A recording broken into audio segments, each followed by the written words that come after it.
IS1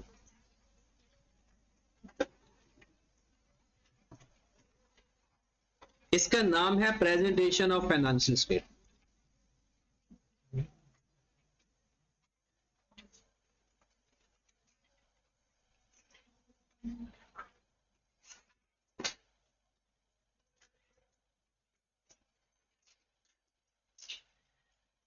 ये दरवाजा बंद कर दे अच्छी तरह से। प्रेजेंटेशन ऑफ फाइनेंशियल स्टेटमेंट्स, यहां पर एंड पे एस लिखा हुआ है, इसका मतलब है ये कोई एक स्टेटमेंट नहीं है, ठीक होगी बात। तो आपने उनको प्रेजेंट कैसे करना, किसी चीज को बताना कैसे है, दिखाना कैसे है, प्रेजेंटेशन यही होता है ना। तो सबसे पहले तो हमें यह पता होना चाहिए चैप्टर नंबर 1 में कि a complete set of financial statements, a complete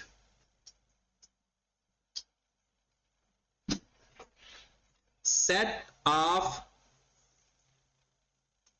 financial statements,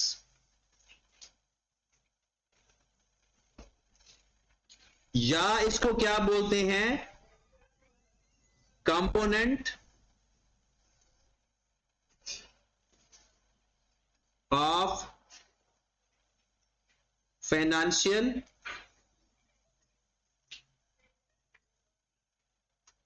statements. But element of financial statement ये नहीं है। Elements of financial statement asset, liability, income, expense and equity. Component और एलिमेंट में फर्क है, ठीक होगी बात। अब इसके 5 जो हमारे सिलेबस में है वो 5 चीजें हैं। Number 1 statement of financial position,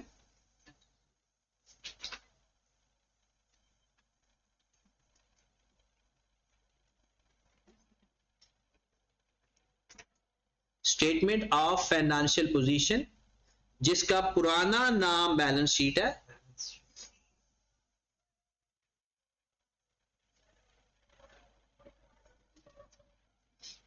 दूसरे नंबर पर स्टेटमेंट ऑफ कॉम्प्रिहेंसिव इनकम,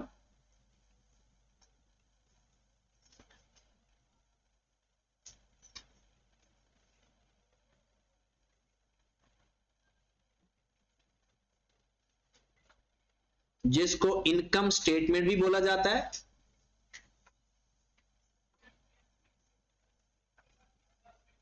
और इसको स्टेटमेंट ऑफ फाइनेंशियल परफॉर्मेंस भी बोला जाता है। जो ऊपर वाला है वो पोजीशन है, फाइनेंशियल पोजीशन, और ये है financial performance. Statement of financial performance.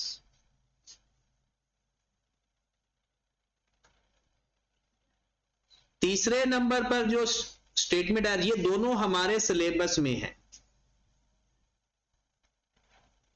इसके बाद जो अब ब्लैक में लिखने लगे हैं ये स्टेटमेंट्स तो हैं बट हमारे सिलेबस में नहीं है। Statement of cash flow,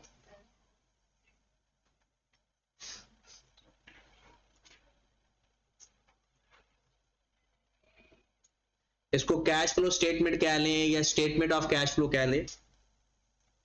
statement of changes in equity,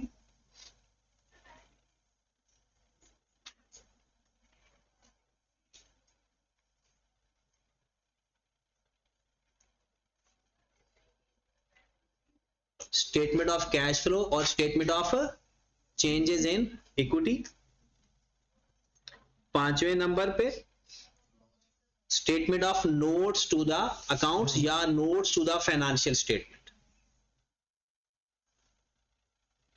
notes to the financial statements या नोट्स टू द अकाउंट्स भी बोला जाता है। तो ये 5 कंपोनेंट हैं फाइनेंशियल स्टेटमेंट। इनको किस तरह से प्रेजेंट करना है IS1 ने हमें बताया। जहां तक खबरें आ रही हैं कि इसकी जो स्टैंडर्ड है ये चेंज होने जा रहा है 2027 या 28 में। ये खबरें आ रही हैं कि ये स्टैंडर्ड चेंज होने जा रहा है। मतलब जो अब हम प्रेजेंटेशन अभी तो यही पढ़ेंगे और पॉसिबिलिटी है कि इसकी प्रेजेंटेशन आने वाले दिनों में चेंज हो जाए। अब नेक्स्ट इनकी प्रेजेंटेशन, जिसे हम फॉर्मेट बोलते हैं, इसकी प्रेजेंटेशन आप लिखें किस तरह से है। सबसे पहले आपने लिखना है नाम। क्या लिखना है? नाम। इस नाम को बोलते क्या है, यहां पर देखिए जरा, ये साथ साथ मैं आपको पढ़ाता जाता हूं। आइडेंटिफिकेशन लिखा हुआ है, each component of financial statement, मतलब एसओसीआई। ये किताब खोलने की जरूरत नहीं है, किताब बाद में जब पढ़ाऊंगा, अभी सिर्फ फॉर्मेट को सिखानी। ईच कंपोनेंट किसे बोलते हैं, मतलब ये स्टेटमेंट ऑफ फाइनेंशियल पोजीशन, कोई भी component of financial statement must be properly identified with the following information displayed prominently। मतलब कोई भी स्टेटमेंट बनाओ, कुछ चीजें आपने वाज़े लिखनी है। पहला, name of the reporting entity. हम क्या लिख रहे हैं? Name of the reporting entity. फिर क्या लिखते हैं बताओ जरा? स्टेटमेंट ऑफ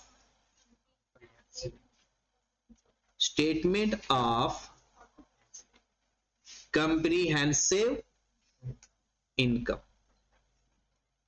फिर क्या लिखते हैं? For the year ended suppose 31 दिसंबर 20। वो कहता है कोई भी फाइनेंशियल स्टेटमेंट प्रेजेंट करनी है, नाम, स्टेटमेंट का नाम और डेट, टाइम, ये प्रोमिनेंटली लिखना है आपने, वाजे डिस्प्ले करना है। ये देख लो, कहता है name of the reporting entity, the date of the end of the reporting period. Date भी कौन सी लिखनी है? एंड। या period covered by the statement which is appropriate, या तो ईयर एंड की डेट लिख दे, या जितने महीने कवर हो रहे हैं वैसे लिख ले, फॉर 6 मंथ, फॉर 12 मंथ। और 12 मंथ का नहीं लिखते, उसका ईयर एंड लिख देते हैं। और अगर टाइम चेंज हो ना तो फिर टाइम लिख देते हैं, for 6 month, for 8 month, for 15 month. ठीक होगी बात? लेकिन ये हम बनाते तो 1 साल के लिए बनाते हैं, ये नॉर्मल है। बट अगर आपका बिजनेस इस साल चला ही 6 महीने है तो फिर 6 महीने के लिए बनेगी, और 12 महीनों से ज्यादा टाइम की भी बन सकती है। नॉर्मल 1 साल होती है, बट आगे पीछे हो सकती है। इसलिए वो कहता है period covered by the statement whichever is appropriate. फिर the currency in which the figures are reported. यहां पर जब हम यहां पर लिखते हैं तो सबसे पहले क्या लिखते हैं? कहता है जिस करेंसी में आपकी स्टेटमेंट बन रही है वो करेंसी भी लिखनी है। अगर आप यूके में बैठे बना रहे हो तो वो पाउंड की करेंसी आएगी, आप अमेरिका में डॉलर ट्रंप के साथ बैठे हो तो डॉलर आएगा। तो उसके बाद वो कहता है the currency in which the figures are reported, the level of rounding used in the figure. जो ऊपर 3 0 लिख देते हैं, rupees in 1000, rupees in million. For example whether the figures in 1000 या, तो सब ये हेडिंग आपको समझ लग गई।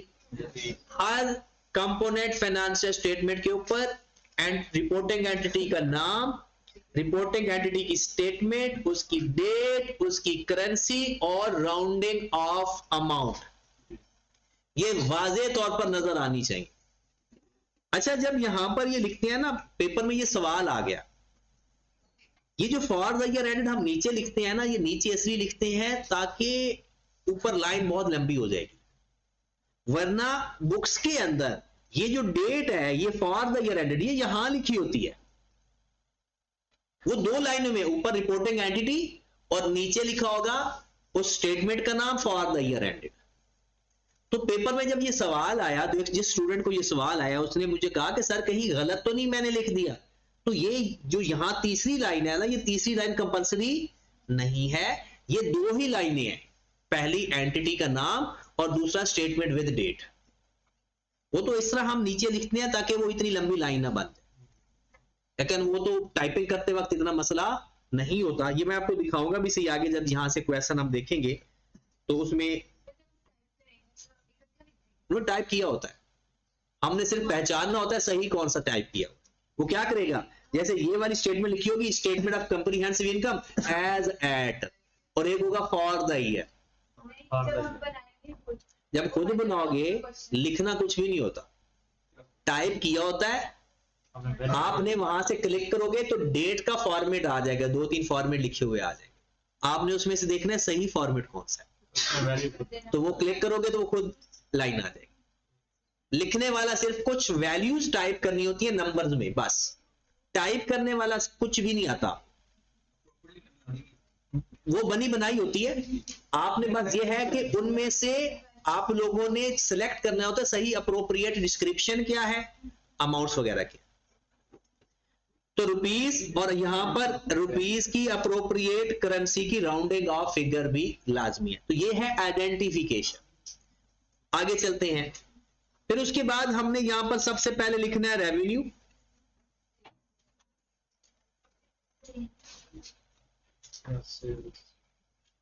या सेल्स, फिर उसके बाद हम लिखना है लेस सेल्स रिटर्न,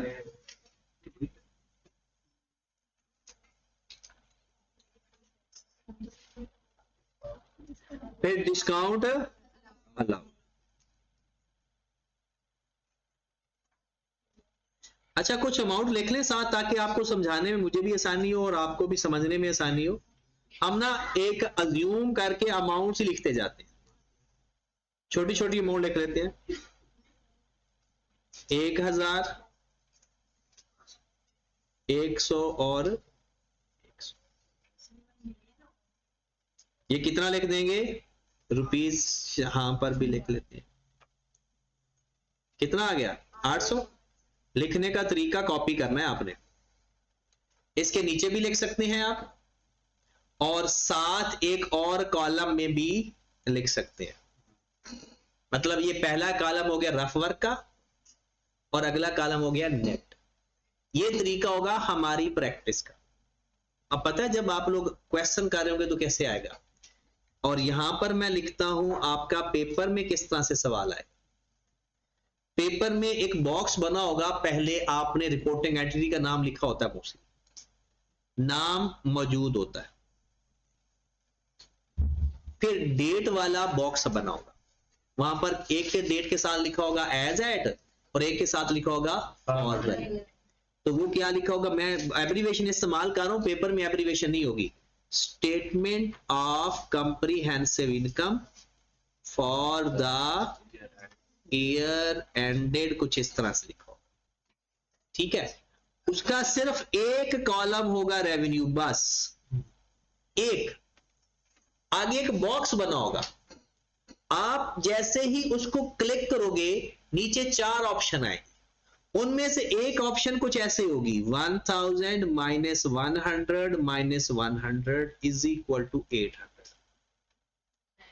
4 ऑप्शन होगी, उनमें एक ऑप्शन ये होगी, मतलब उसने लिखा होगा 1000 माइनस 100 एक ऑप्शन होगी, 1000 माइनस 100 प्लस 100 दूसरी ऑप्शन हो जाएगी। मतलब 4 ऑप्शन होगी, आपको जो ये हमारी ऑप्शन है जो सही लगेगी आप उसको क्लिक करोगे, वो बॉक्स आपका फिल हो जाएगा। ये एमसीक्यूज ही है, वो आपका बॉक्स फिल हो जाएगा। अब इस बॉक्स के मार्क्स होंगे, चाहे 1 नंबर होगा, 2 नंबर होंगे, 1.5 होगा, वो आपको मिल जाएगा, चाहे अगला पूरा सवाल ही आपका गलत क्यों ना हो। हर बॉक्स के एक अपने नंबर होते हैं, ठीक होगी बात। उसके बाद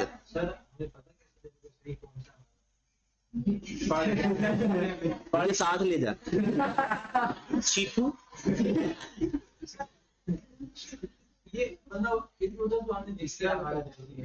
हाँ पता कैसे चलेगा, ठीक है, वो जब रिजल्ट आएगा तब। ओ भाई मतलब क्वेश्चन होगा सारा, ये तो अज्यूम कर रहे हैं पेपर में क्वेश्चन होगा। अगला आगे चलते हैं।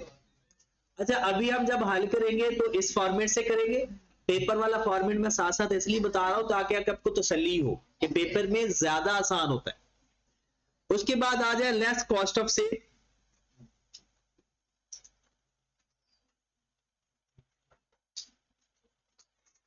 कॉस्ट ऑफ सेल्स में कुछ हेडिंग्स होती हैं जो कि हमें पता होनी चाहिए। एक होती है ओपनिंग स्टॉक की हेडिंग,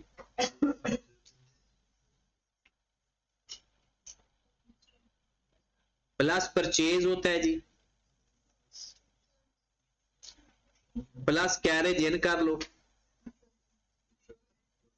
जो चीजें आती हैं आप वही लिखेंगे, ज्यादा नहीं लिखनी।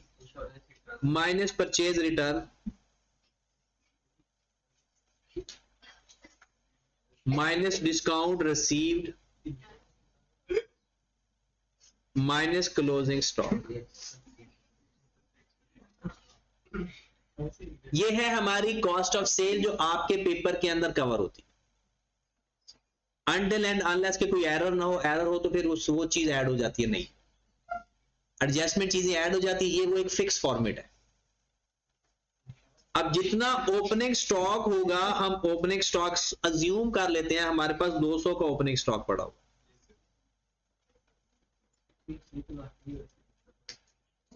परचेज हमने की, अज्यूम करते हैं 1200 की। कैरेज इन उसमें 100 का। परचेज रिटर्न हो गई 200 की।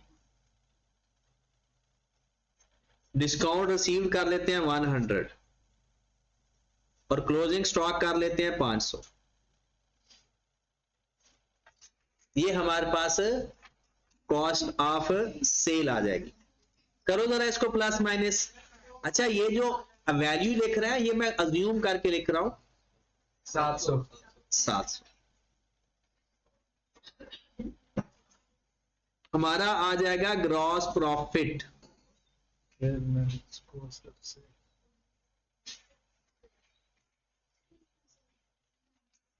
कितना आ गया?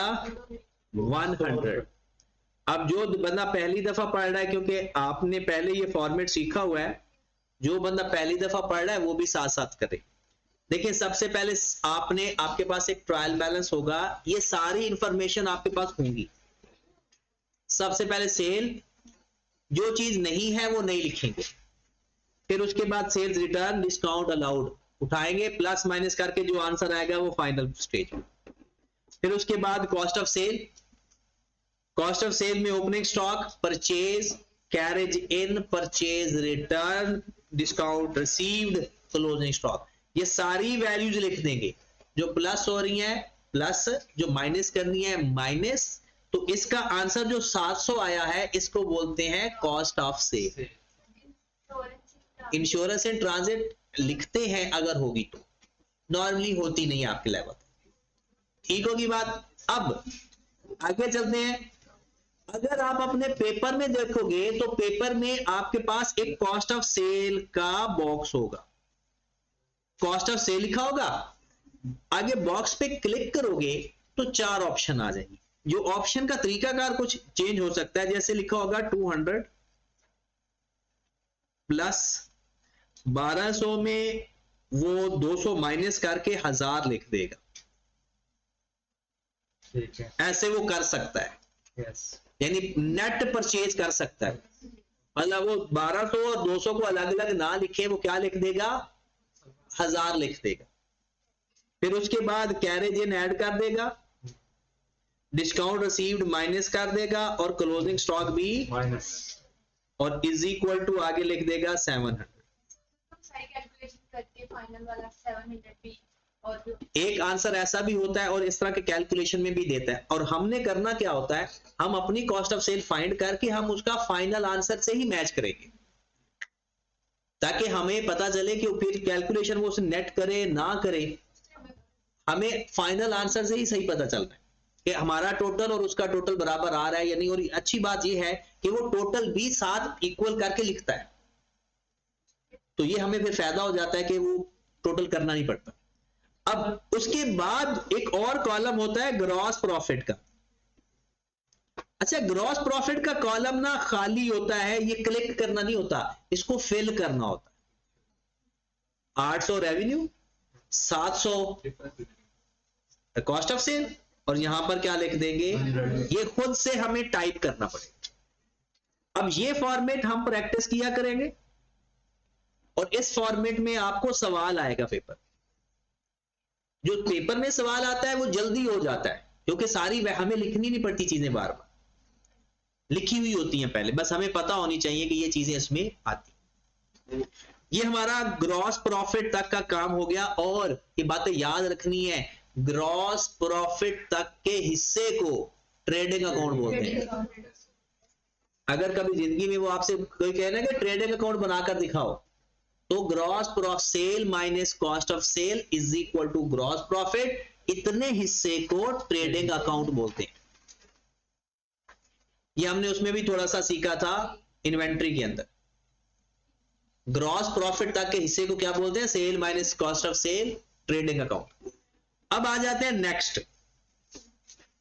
उसके बाद आपने लिखना है लेस अदर एक्सपेंस या ऑपरेटिंग एक्सपेंस।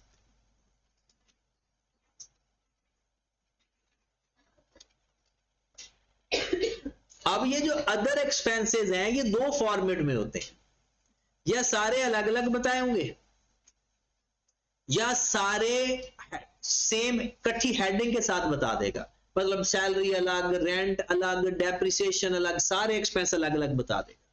या वो काफी सारे एक्सपेंसेस इकट्ठे करके लिख देगा admin expenses, selling and distribution expenses,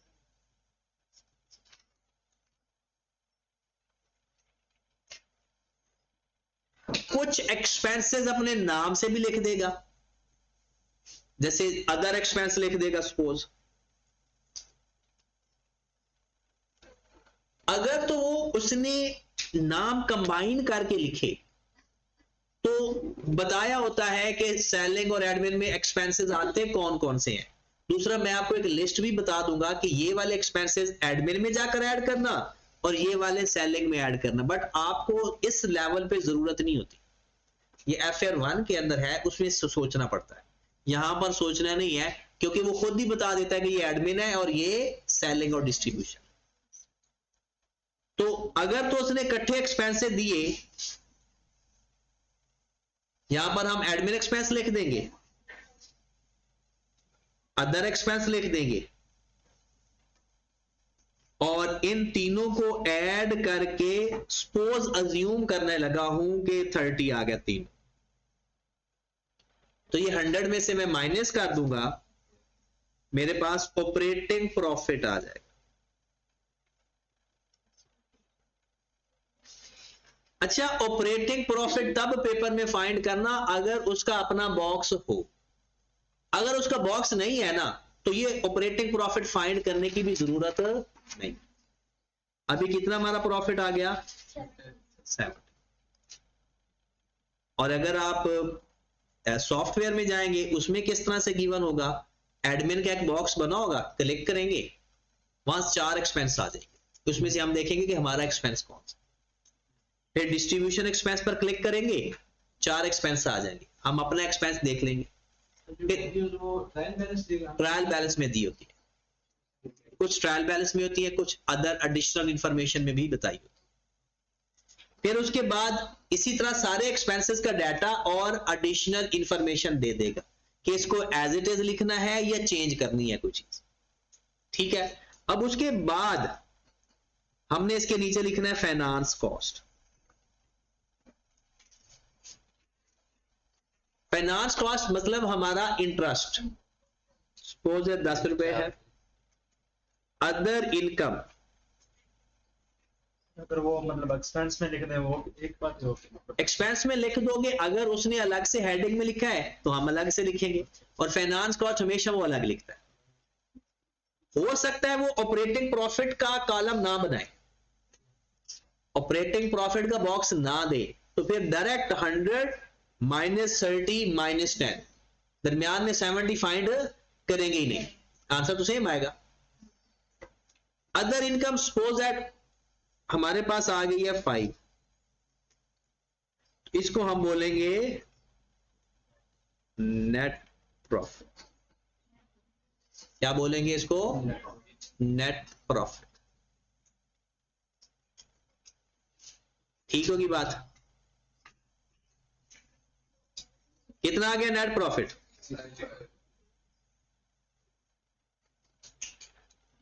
अब हमने इस फॉर्मेट में एसओपीएल की प्रैक्टिस करनी है। आप अलग अलग एक्सपेंस भी लिख सकते हो, इकट्ठे भी लिख सकते हो। और नेट प्रॉफिट तक के हिस्से को स्टेटमेंट ऑफ प्रॉफिट और लॉस भी कहते हैं।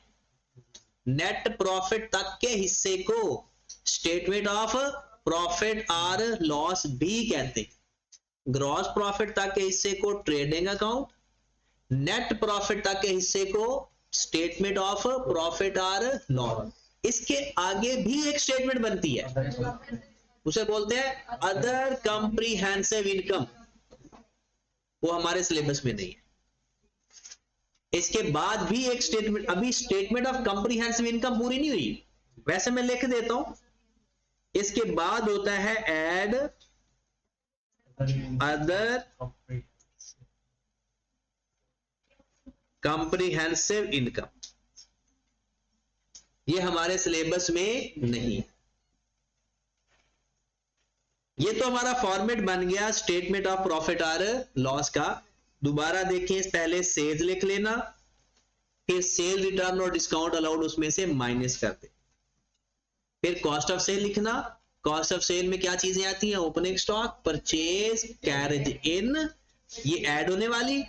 फिर परचेज रिटर्न, डिस्काउंट रिसीव्ड और क्लोजिंग स्टॉक हम माइनस कर दें। फिर उसके बाद हमने अदर एक्सपेंस लिख देने हैं, वो ग्रॉस प्रॉफिट से माइनस कर देंगे। फिर हमारा ऑपरेटिंग प्रॉफिट आ जाएगा। फिर फाइनेंस कॉस्ट लिखेंगे, अदर इनकम लिखेंगे, तो हमारे पास नेट प्रॉफिट आ जाएगा। बैंक चार्जेस और इंटरेस्ट एक्सपेंस फाइनेंस कॉस्ट होती है। फाइनेंस कॉस्ट में दो चीजें आती हैं, एक इंटरेस्ट और बैंक चार्जेस। उसके बाद आ जाए फॉर्मेट हमारे पास बनेगा statement of financial position. Her statement से पहले क्या लिखते होते हैं? क्या बताया उसने? किसका नाम? रिपोर्टिंग एंटिटी का नाम। रिपोर्टिंग एंटिटी का नाम। फिर क्या लिखते हैं? Statement of financial position. अगर आई कैप की किताब के बाद बताओ तो उसका एज एट आगे साथ ही लिखा होता है, एज एट दिसंबर 25, जो भी साल होगा। सबसे पहले इसमें नॉन करंट एसेट्स लिखेंगे।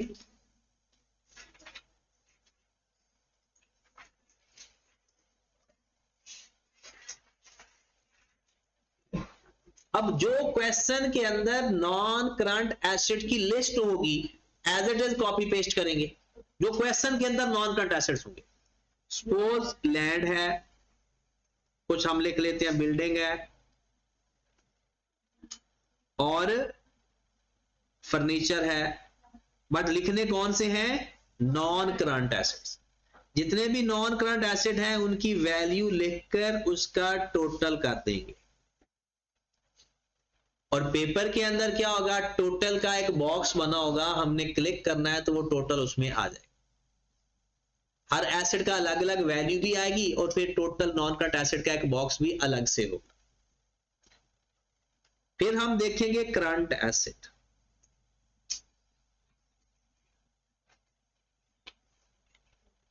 करंट एसेट्स में आप लोगों ने कुछ चीजें तो फिक्स करनी है कि क्लोजिंग स्टॉक हमेशा पहले लिखना है। ये क्वेश्चन के अंदर इन्वेंट्री के नाम से भी आ सकता है। फिर हम यहां पर लिखेंगे अकाउंट रिसीवेबल, और यहां पर नेट करके लिखेंगे। याद रखनी है एक बात, अकाउंट रिसीवेबल का लेजर वो ग्रॉस पे बनता होता है, वो नेट पे नहीं बनता।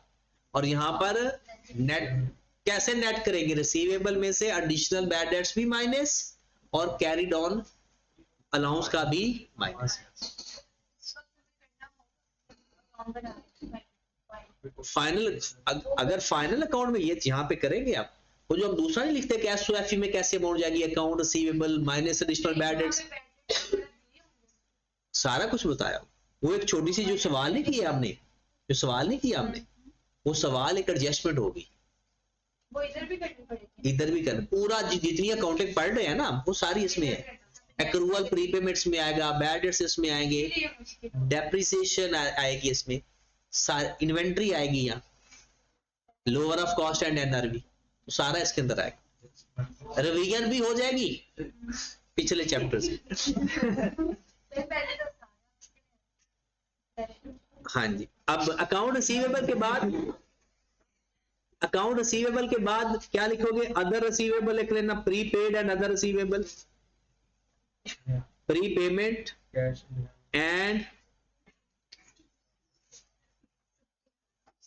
अदर रिसीवेबल लिख लेना, फिर कैश इन हैंड लिख लेना, फिर कैश एट बैंक लिख लेना, जितने करंट एसेट हैं उसका भी टोटल कर लेना। अब करंट और नॉन करंट एसेट का टोटल एसेट्स कर लेना, दोनों को प्लस करके। तो ये आपका फाइनेंशियल पोजीशन का एक हिस्सा बन गया। नॉन करंट एसेट पे लिखकर उनका टोटल कर लेना, करंट एसेट्स लिखकर उनका टोटल कर लेना, फिर इन दोनों का टोटल करके टोटल एसेट्स। फिर उसके बाद अगली हेडिंग बनेगी इक्विटी एंड लायबिलिटी।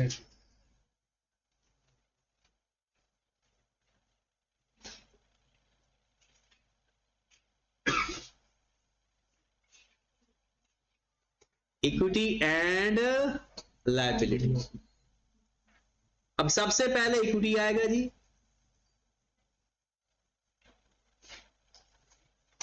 सबसे पहले क्या आएगा? इक्विटी।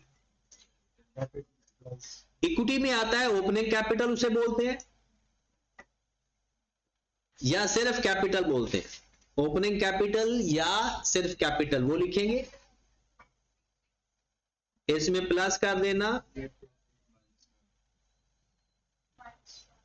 और माइनस कर देना ड्रॉइंग। मतलब ओपनिंग कैपिटल क्वेश्चन के अंदर बताया होगा, नेट प्रॉफिट हम फाइंड करेंगे पिछली स्टेटमेंट से, और ड्राइंग्स इनका जो टोटल होगा हमने यहां पर लिखते हैं। ये इक्विटी आ गई, और ये जो इक्विटी इसे क्लोजिंग कैपिटल भी बोलते हैं। इक्विटी को क्लोजिंग कैपिटल भी बोला जाता है।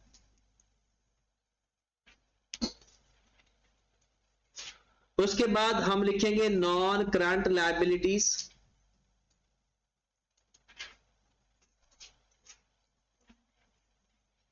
जो कि मोस्ट ऑफ द केसेस सिर्फ क्या होता है? लोन, सिर्फ लोन होता है। फिर उसके बाद current liability,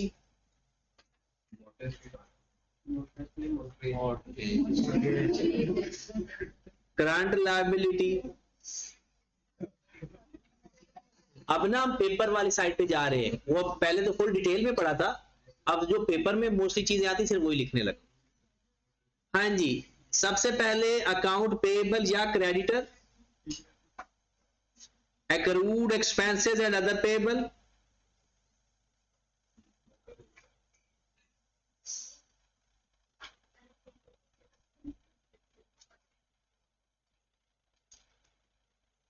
accrued expenses and other payable, फिर शॉर्ट टर्म लोन,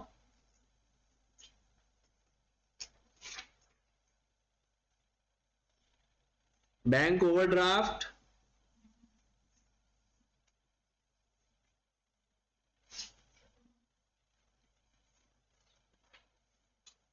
ये हमारे पास टोटल करंट लायबिलिटीज आ गई।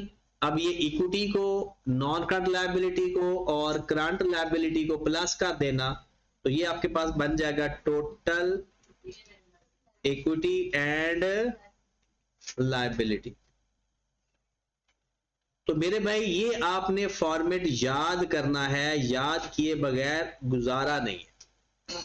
अगर आपको पहले से याद है बहुत अच्छी बात है, नहीं तो एक दो दफा फिर से लिख ले, ठीक होगी बात। तो जो पहली दफा पढ़ने लगा है वो ये मंडे को 2 दफा लिख कर आएगा, पहले उसको चेक करेंगे, फिर उसके बाद पहले बगैर एडजस्टमेंट के सवाल करवाऊंगा मैं 1 या 2 दिन, और फिर उसके बाद इसका एडजस्टमेंट वाले सवाल होना शुरू हो जाए। ठीक है, हमने लिख लिया। बेहतर लिख लेना ताकि ना रिवीजन हो जाए। तो पेपर के अंदर वो उसके अंदर